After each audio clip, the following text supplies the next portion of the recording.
Ooh. Yeah.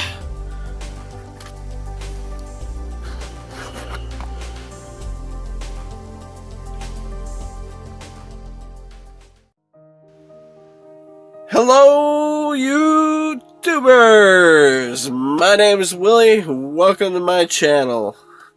Today I have reaction number 71 to Tyranids First Contact by Luton. It has been requested by both Robert O'Leary and Horde Lord. So, let's check it out.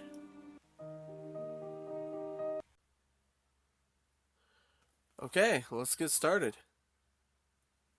Play. Luton. In the grim darkness of the far future, there is only war.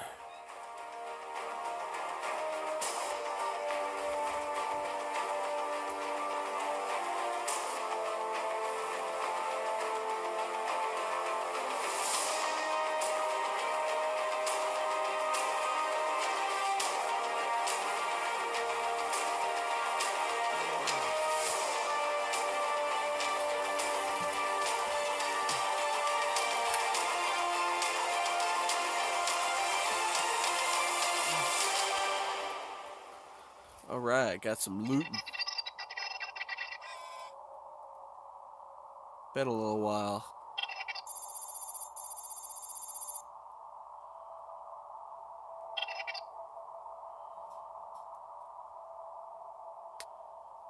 The Imperium of Man first made contact with a new Xenos species at the planet of Tyran. I gotta turn this down Imperial just a explorators, bit. who are Mechanicus tech priests committed to exploration and exploitation of new planets and regions in the galaxy in the name of the Imperium, discovered a strange phenomena where planets previously recorded as lush and verdant were now barren husks. Not even a single cell of life remained. While this disturbing fact was immediately reported, the slow-turning cogs of the Imperium's bureaucracy was, as with most things, likely to raise not much more of an interest than the lift of an eyebrow. Stranger and more deadly things are likely occurring at almost any time than the planet simply just becoming a dead rock. Still, as the explorators would continue to report these strange dead worlds, a fleet of Xenos previously unrecorded would be drawing ever closer. Ooh, what could it be? I'm just kidding. The survey craft know a little bit about them. studying these destroyed worlds encountered a strange cloud of unidentified objects entering the edge of the system. After taking some damage from strange organic mines in the edge of this cloud, the Imperial ship would manage to survive back to an Imperial base orbiting Tyran Primus with the disturbing reports. Days later, the Xenos fleet would now descend from the skies down to the surface of Tyran. You never know what kind of opportunity could be right around the corner. If you're interested in a job that requires you to use your head and your hands, Alright, we can help you commercial. get there. Faster, smarter. And Primus. The main base on Tyran was a heavily fortified bunker system designed to withstand the ferocious storms of the ocean world. Coupled with the fact that its location on the edge of Imperial territory made a likely target for Xenos attacks. So 4 immense planetary defense lasers were situated on the outpost, along with void shield generators, which are a form of gravitic energy field. It is typically utilized to defend super heavy vehicles and infrastructure. Often you see these used by starships and titans in the Imperium. Void shields displace ranged attacks by distorting space-time around the point of impact. The outpost was then further supported by an array of other weapon systems, including autocannon and las cannon, as well as various heavy bastions and bunkers. The defense complement itself was also formidable, with 3 full navy wings and a force of Skitarii, as well as finally an entire infantry regiment of Imperial Guard. A standard deployment for any frontier planet that had been deemed the standardized force strong enough to repel most enemy assaults. The alien horrors began to fall from the skies in an array of colours and strange storm-racked skies. The Imperial ground gunners attempted to engage and prevent any of the invaders from making planetfall. But just as suddenly as they'd begun, this attack from the strange unseen species would withdraw. Is this all they have? What an easy victory, mused the Imperial defenders. This ignorant overconfidence would soon be tragically misplaced. Major Varnak ordered a fleet of Imperial Navy cruisers to continue to harass the withdrawing Xenos as to make sure of their retreat and assumed broken morale. But upon following this command, the Imperial ships would quickly discover, as they pushed through the spore mine clouds that masked the Xenos fleet, they would see not a few, not even 100 of the strange bioships, but in fact, thousands. Having suffered minimal, if any, losses from the initial planetary engagement, swarms of Xenos ships would seize upon these easily stunned prey as they rounded on the Imperial ships. The first to be physically shredded was the Emperor's Fist, ripped apart by small invasive organisms spewed forth from a larger alien vessel. As the others were similarly cut to pieces or ripped apart by tendrils, the now absolutely panic-wrought crew in the last surviving ship were able to dispatch a warning to Tyran. While in the process of doing so, Genestealers had been unleashed into the ship's interior, efficiently and brutally slaughtering the entire crew complement in minutes. While in the background, other ships were already being absorbed into the fleet's bioreserves. The Xenos would now return to the orbit of Tyran, and there would be no respite this time, no withdrawal. Many thousands of their mycetic spores rained down to the planet's surface, with the Imperial outpost defenses having little success in preventing them from doing so. As the ocean around the outpost began to foam and boil, the Imperial defenders looked on baffled, more than a little concerned. What kind of horror was this attack? Soon enough their answers returned, as aliens the likes of which had never been seen before sprang from the watery gestation. Imperial Guard would quickly turn to their instinctive training and even were successful in repelling the first waves of attack by these savage alien creatures. No doubt bolstered by the fact that among their number were Guard veterans from the Imperial death world of Katashan, a nightmarish jungle planet. The lower bioforms of the attacking Xenos were little match for most standard Imperial weaponry, and the Gaunts and Genestealers would be significantly decimated. Things, though, began to quickly unravel as one of their planetary defense lasers would fall silent.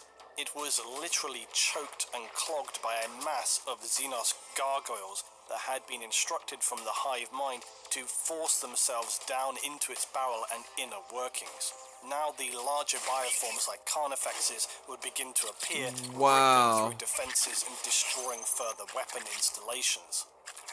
The Xenos were turning the tables, and it was now only a matter of time before the guardsmen would be horribly dismembered and then consumed. The outpost soon is overrun by the alien horrors, and its heavy bastions and bunkers smashed to pieces or enveloped by this highly aggressive Xenos. Only Tyran's command bunker remained, and it was already beginning to buckle and crack under the weight of unrelenting damage being wrought to its exterior by huge aliens smashing their way inside. Major Varnak saw there was no hope. This was the end. The few remaining Imperial Guard in Skitarii would fight down to their very flesh and bone before these savage invaders would seethe and flow through the command bunker's corridors. Major Varnak would pray to his Omnissiah before sending a data codex deep into the lowest levels, specially constructed as a kind of black box for the outpost. This data would be their legacy to the Imperium of Man, its records providing essential information for the Imperium and humanity.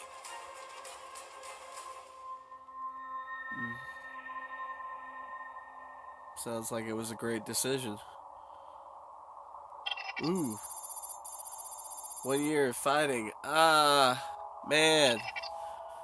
Years of As fighting Krypton is approached just the now dead, grinding. sterile world, he discovered that it had been ravaged of all life, even its oceans and atmosphere. Searching for the standard Imperial data codex that is secured in such a catastrophic destruction of an Imperial outpost, what he found was more disturbing than he could have imagined. And seeing the videos and accumulated data of the Xenos assault, Krypton would immediately leave the planet to communicate and convey the severity and imminent danger posed by this new and horrific alien threat.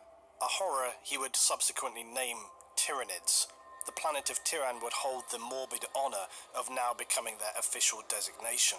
Inquisitor Krypton attempted to use his astropath on board to project a vision Wow. of his discovery to the Imperium's network, only to discover that this was not possible. Something was preventing the astropath from communicating.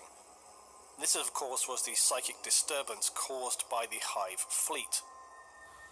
So he instead proceeded to the next nearest Imperial planet of Thandros in Wow. hopes of establishing communication, only to discover this world had also been ravaged and was now a sterile, dead planet. As is often the case with planets in the Imperium, sometimes entire worlds are lost without anybody even realizing it Wow. until years later. Eventually, after successfully establishing communications, he was ordered to proceed to the Jeez. planet of Macragge, the Space Marine chapter homeworld of the Ultramarines. The alien fleet would be designated Behemoth. Thanks largely to the information gathered from the Tyran data codex, the Astartes and Imperial forces on Macragge were now able to formulate a plan in its defense. The chapter master Marneus Calgar quickly ordered its already immense, powerful defenses strengthened. In addition to the existing Imperial ships in orbit, more arrived daily, including massive strike cruisers and Ultramarines battle barges. One thing was for sure, the Tyranid threat would have a far more challenging battle to be fought here than at Tyran and Thandros. It would not be until a month later that the Tyranids would finally begin to assault Macragge. Over 1,000 of the Xenos ships had been present entering the system and had now already ravaged the garden world of Prandium, a former lush paradise, a garden world, a glory to behold, and now a broken wasteland of death. Even with Krypton's warnings, the first-hand accounts of the previously lush planet being turned to dead rock, Calgar was taken aback by the devastation of the Jewel of Ultramar.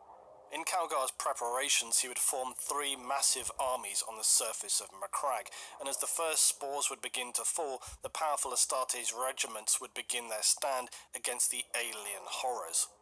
Calgar himself had formed the largest of these 3 armies and would carry out repeated rearguard assaults to wither and crush the Tyranid swarms. But the unrelenting weight and force of the Tyranids could not be suppressed, even with the power of the Ultramarines on their home planet. On the planet's surface, Titans stalked the land, obliterating any alien swarms in their path. The ferocity of the Tyranid assault was something never seen before by the Astartes, and some even saw the colossal Titans be dragged down to the ground before being brutally torn to pieces by the blurred forms of Claw and Chitin. First Company veteran Ultramarines would lay waste to these foul Xenos horrors, but deep inside their bunkers, holding every piece of ground until it could no longer be held, but slowly retreating inside their fortress. The attacking Tyranids would be relentlessly slaughtered like an ocean of alien bodies, exploding, disintegrating and being vaporized by the unwavering but slowly withdrawing Astartes. As the fighting became ever more brutal and desperate, with much of Calgar's defense forces now slaughtered, one of the final battles would be fought on a location known as Cold Steel Ridge. The previously masterful rearguard army of Calgar here would find their match, as the hive mind had learned and adapted to his battle tactics. To compound the situation, the Tyranids would deploy a bioform later classified by the Imperium as a Swarm Lord. This massive creature was one of the final forms to lead assaults on Tyran and Thandros. Using the power of the hive mind, the Tyranids' previously mindless, animalistic, furious assaults now became viciously focused, even tactical. Over the remaining hours, the Swarm Lord would launch attacks again and again, killing scores of auxiliary troops in the most savage and horrific ways imaginable, no doubt in an attempt to horrify and break the human enemy. torn apart, flayed, penetrated, dissolved, eaten alive, inside or out. The carnage continued on and on until the powerful Astartes began to appear outmatched by this previously mindless horror. Sensing victory, the Swarmlord, along with Tyranid warriors, thrust into the fight and engaged Calgar himself. As the Ultramarines circled to aid the Chapter Master, Tyranids lying dead sprung to life, evidently feigning death in a suppressed state by the Swarmlord so as to launch unexpected attacks on the now compromised Ultramarine defenders. Calgar would be torn and savagely injured by this assault, and the remaining forces were forced into retreating to the battle barge Octavius. One of, if not the strongest defences of Macragge was its polar fortresses and massive ground weapons that fired high into orbit, obliterating the Xenos raining down onto the planet. The Tyranids, now being highly aware of this concentration of firepower, proceeded to rain down thousands more spores in this polar area, and Tyranids would now begin to appear in even greater numbers, and the fortresses were soon seething with alien horrors. With few options available, Calgar had to trust his planet-side Astartes would handle the tidal wave of Xenos now engulfing their bunkers. So Calgar would instead turn his attention to the Hive fleet, determined that if Macragge must fall, no other planet would. Despite the Imperial fleet and the remaining planetary defences engaging the orbiting bioships and destroying hundreds of them en masse, many more remained, and wave after wave would assault the ships in space and the surface of the planet. By the time the Tyranids were deploying their 12th wave of attacks, the orbital defences of Macragge were now essentially annihilated, and so the Tyranids would even further intensify their attacks. Calgar would attempt to seize on this by assaulting their ships in orbit. The Tyranids were spread out in their attempts to envelop the planet, and then they would start to now withdraw their bioships, pull the engaging Imperial space vessels away from Macragge so as to be unable to assist the forces on the ground, especially around its polar bunkers and outposts. What the Tyranids could not have foreseen, though, was the arrival of the reinforcing battle fleet Tempestus, catching them now in between two Imperial fleets.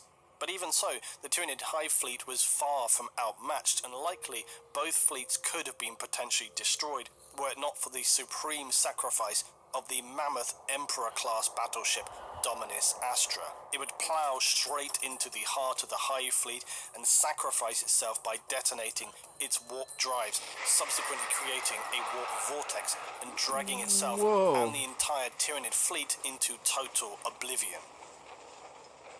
Calgar's remaining forces rounded to return to Macragge and save the few, if any, Astartes forces that had managed to hold out in overwhelmed polar fortresses.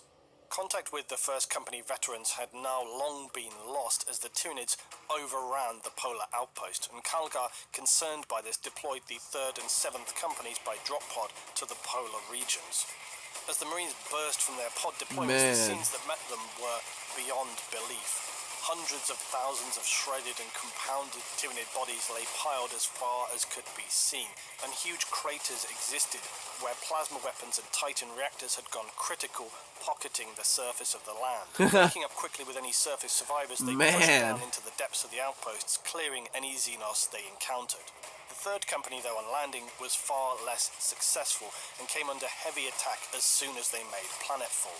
Many hundreds of Tyranids sprang from the dark outpost entrances to engage them, but heavy fire from the Marines and Thunderhawk gunships overhead crushed them and drove them back into the darkness of the reinforced outposts. On entering the darkened corridors of the outpost, as the 7th Company had done, the 3rd began to notice how walls and structural elements were dripping with mucus, and it seemed that in many places solid material appeared to be breaking down. They would lay down heavy flame units through the corridors to clear their advances, slowly progressing deeper into the bunkers. As the 3rd Company continued to burn their way into the darkness, every step crushing alien chitin and acidic blood splashing everywhere, they slowly entered the deepest areas of the bunkered outposts in the polar region. And it was here that they would finally find the last remaining 1st Company veterans. A single circle of Space Marines in Terminator armor laying slumped back to back, having been savagely ended by the Xenos horrors. There were no 1st Company Ultramarines remaining. They had been killed to the last man.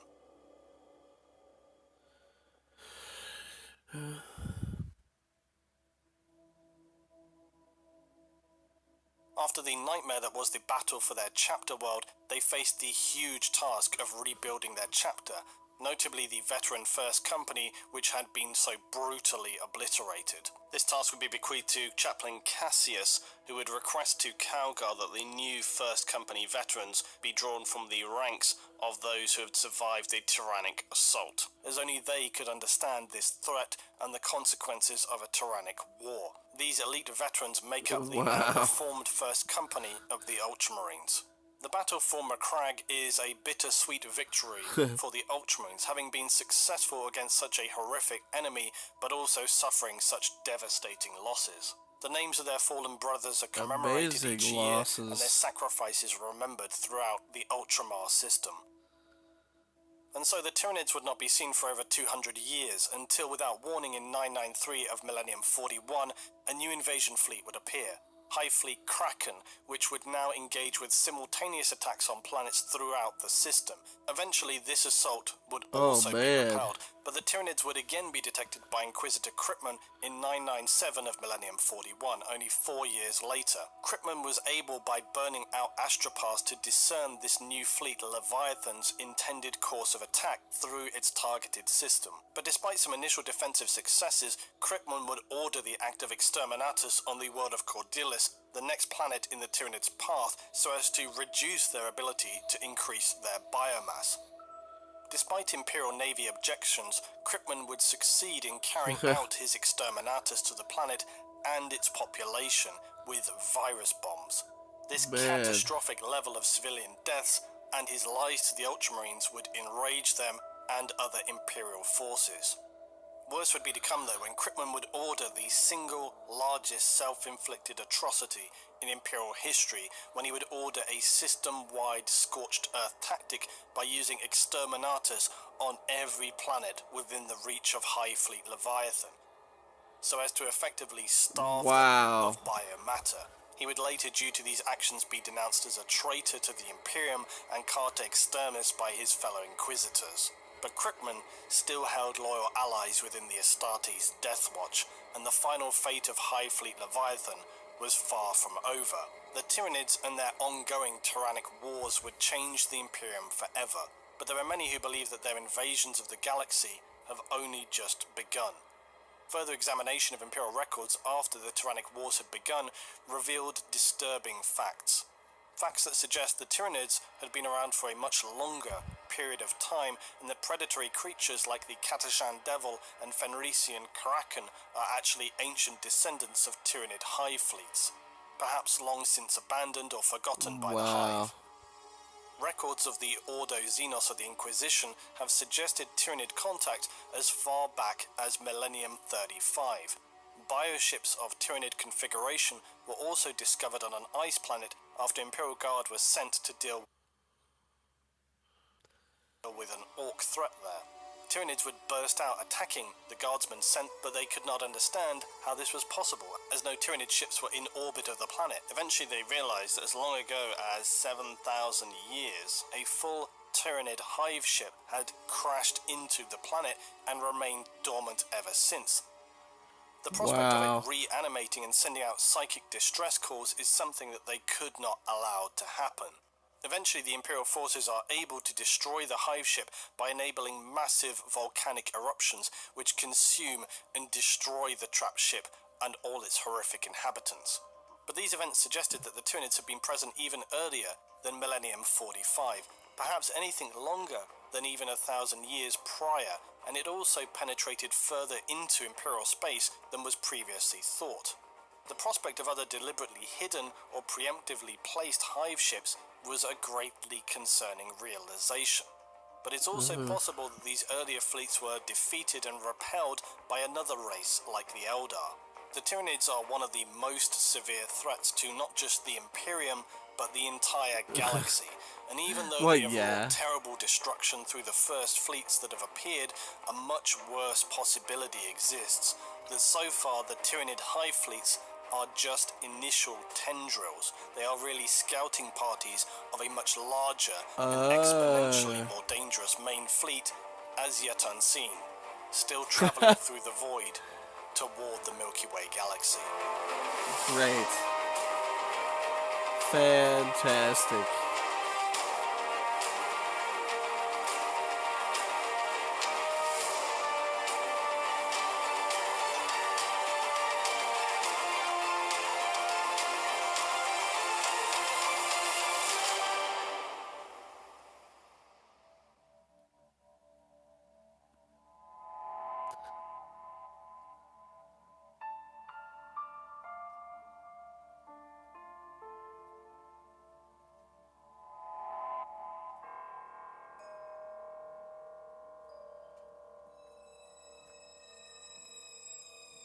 Wow.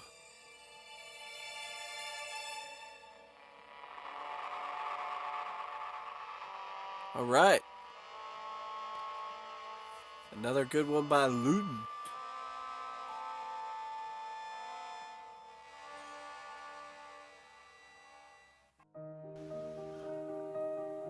All right. Another good one from Luton. Again, this was requested by Robert O'Leary and Horde Lord. Thank you for requesting this. Quite good. And it touched on something I was learning on already. And this was by Luton. So go check out that link in the description if you haven't seen it. Go check it out. Give them your support. Very creative, very informational lure videos. So yeah. And so that's what I got to say about that. Willie Yout. If you like the video, stay tuned for more content. And as always, feel free to comment. Have a good one.